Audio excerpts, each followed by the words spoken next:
Hello everyone ମୁଁ ଏହି ଭିଡିଓରେ ଶ୍ରେଣୀ ଷଷ୍ଠ ସପ୍ତମ ଅଷ୍ଟମର ପଞ୍ଚପଦୀ ଲେସନ ପ୍ଲାନ୍ ଆଲୋଚନା କରିଛି। ତ ଚାଲନ୍ତୁ ଭିଡିଓଟିକୁ ଷ୍ଟାର୍ଟ କରିବା। ଡେଟ୍ 4/8/2024 ମଙ୍ଗଳବାର, ଶ୍ରେଣୀ ଷଷ୍ଠ ସପ୍ତମ ଅଷ୍ଟମ। ପ୍ରଥମ ପିରିୟଡ଼ ସପ୍ତମ ଶ୍ରେଣୀ ସାମାଜିକ ବିଜ୍ଞାନ, ଭାରତର ଭୌଗୋଳିକ ବିବିଧତା। ଶିକ୍ଷଣ ଫଳାଫଳ ଆରାବଳୀ ପର୍ବତ ଶ୍ରେଣୀ ବିଷୟରେ ଜାଣିବେ। ଟିଏଲଏମ୍ ଚିତ୍ର। ଅଦିତିରେ ତୁମ ଗାଁ ପାଖରେ ଥିବା ପାହାଡ଼ର ନାମ ଜାଣିଛ କି? ବୋଧରେ ବହିରେ ଥିବା ପାଠକୁ ପଢ଼ି ବୁଝାଇବି। ଅଭ୍ୟାସରେ ଦଳଗତ ଭାବେ ମାନଚିତ୍ର ଦେଖି ପଶ୍ଚିମ ଘାଟ ଓ ପୂର୍ବ ଘାଟର ଦୁଇଟି ମୁଖ୍ୟ ପାର୍ଥକ୍ୟ ଲେଖିବେ। ପ୍ରୟୋଗରେ ଦକ୍ଷିଣ ଭାରତର ଏକ ସରଳ ସୀମାରେଖା ଆଙ୍କି ପଶ୍ଚିମ ଘାଟ ଓ ପୂର୍ବ ଘାଟକୁ ରଙ୍ଗ ଦେବେ।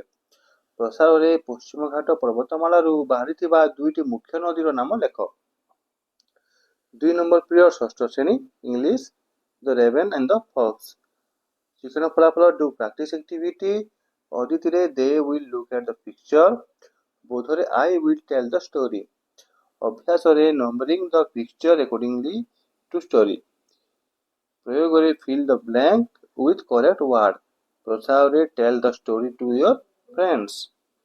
ତ 3 ନମ୍ବର ପିରିୟଡ଼ ଅଷ୍ଟମ ଶ୍ରେଣୀ ସାହିତ୍ୟ ସୁରଭି, ବିହଙ୍ଗ ବିପ୍ଳବ।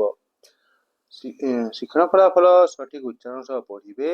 ଟିଏଲଏମ୍ ଚିତ୍ର। ଅଦିତିରେ ତୁମେ ଦେଖିଥିବା ପକ୍ଷୀମାନଙ୍କର ନାମ କୁହ। ବୋଧରେ ବିଷୟଟିକୁ ପଢ଼ି ବୁଝାଇବି। ଅଭ୍ୟାସରେ ବ୍ୟକ୍ତିଗତ ଭାବେ ବିଷୟଟିକୁ ପଢ଼ିବେ।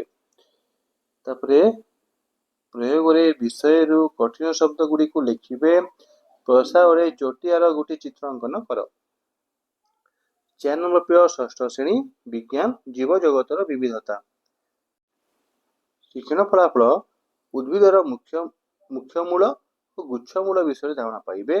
ଟିଏଲଏମ୍ ଚିତ୍ର। ଅଦିତିରେ ଫୁଲ ଗଛ ଗୋଟିଏର ନାମ କୁହ। ବୋଧରେ ଜାଲକ ଶିରା ବିନ୍ୟାସ ଓ ସମାନ୍ତରାଳ ଶିରା ବିନ୍ୟାସ ବିଷୟରେ ଧାରଣା ଦେବି। ଅଭ୍ୟାସରେ ଦଳଗତ ଭାବେ ବିଭିନ୍ନ ପତ୍ର ସଂଗ୍ରହ କରି ସେଗୁଡ଼ିକର ଶିରା ବିନ୍ୟାସ ପୃଥକ କରିବେ। ପ୍ରୟୋଗରେ ଦୁଇଟି ଭିନ୍ନ ପାତ୍ରର ଚିତ୍ର ଅଙ୍କନ କର। ପତ୍ର। ପ୍ରସାରରେ ପତ୍ରର ଚିତ୍ର ଆଙ୍କି ରଙ୍ଗ ଦିଅ। 5 ନମ୍ବର ପିରିୟଡ଼ ସପ୍ତମ ଶ୍ରେଣୀ ଇଂଲିଶ, ଟ୍ରାଏ ଆଗେନ୍। ଶିକ୍ଷଣ ଫଳାଫଳ ଡୁ ପ୍ରାକ୍ଟିସ୍ ଆକ୍ଟିଭିଟି। ଅଦିତିରେ I will discuss the question. ବୋଧରେ they will discuss the question from page number 20 in the group. ଅଭ୍ୟାସରେ they will write the answer to the questions. ପ୍ରୟୋଗରେ I will check the answer sheet. ତାପରେ 6 number period ଅଷ୍ଟମ ଶ୍ରେଣୀ କଳା ଶିକ୍ଷା, ଚିତ୍ର ଅଙ୍କନ କରି ରଙ୍ଗ ଦେବେ। ତ ଲାଷ୍ଟ ପିରିୟଡ଼ ସପ୍ତମ ଶ୍ରେଣୀ ଶାରୀରିକ ଶିକ୍ଷା, ବିଭିନ୍ନ ଖେଳ ଅଭ୍ୟାସ କରିବେ। ଏଇଟା ଥିଲା ଷଷ୍ଠ ସପ୍ତମ ଅଷ୍ଟମର ଲେସନ୍ ପ୍ଲାନ୍। ଯଦି ଆପଣଙ୍କୁ ଭଲ ଲାଗୁଥିବ ତେବେ ଲାଇକ୍ ସବସ୍କ୍ରାଇବ୍ କରିକି ଯିବେ। ଓ ଡିସ୍କ୍ରିପ୍ସନରେ ଟେଲିଗ୍ରାମର ଲିଙ୍କ୍ ଅଛି, ସେଠି ଆପଣ ଜଏନ୍ କରିପାରିବେ। ତ ଧନ୍ୟବାଦ।